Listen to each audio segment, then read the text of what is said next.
राज्य सरकारने डॉक्टर अजित नवले यांना पोलिसांमार्फत नोटीस देत प्रचलित कायद्यानुसार कारवाई करण्याचा इशारा दिला आहे। मात्र कितीही दबाव टाकला तरी आम्ही लॉंग मार्चमध्ये सहभागी होणार असे अजित नवले यांनी स्पष्ट केले।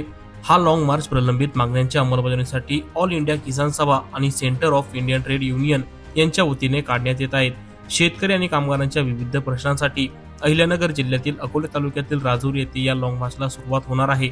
अकोले, संगमनेर आणि लोणी मार्गे तब्बल 148 किलोमीटरचे अंतर पायी करत हा मोर्चा अहिल्यानगर जिल्हाधिकाऱ्यालयावर धडकणार आहे। नाशिक पुणे हायस्पीड रेल्वे संदर्भात बोटा गावात थांबा देण्यात यावा या मुख्य मागणीसह इतर देण्यात आलेल्या आश्वासनांची अंमलबजावणी व्हावी यासाठी हा लॉंग मार्च काढण्यात येत आहे। या आंदोलनाचे नेतृत्व शेतकरी नेते डॉक्टर अजित नवले करतायत। अखिल भारतीय किसान सभा आणि CITUच्या वतीनं जो लॉंग मार्च राजूरवरून लोणी आणि अहमदनगरमध्ये काढण्यात येणार आहे, तिथे आम्ही जमा व्हायला सुरुवात झालोय।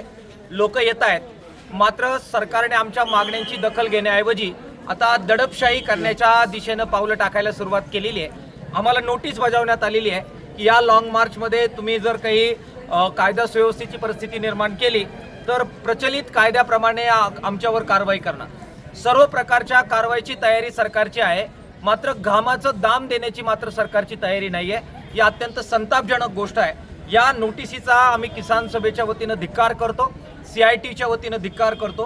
कोणत्याही प्रकारच्या दडपशाहीला आम्ही जुमानणार नाही।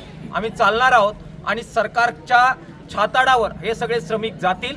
सरकारने अशा प्रकारे दडपशाही करण्याऐवजी मागण्या मान्य कशा करता येतील आणि मागण्या ज्या मान्य केल्या त्याची अंमलबजावणी कशी करता येईल याच्यासाठी जरा प्रयत्न करावेत असं आवाहन पालकमंत्री राधाकृष्ण विखे पाटील आणि महाराष्ट्राचे मुख्यमंत्री देवेंद्र फडणवीस साहेबांना आम्ही करतो आहोत।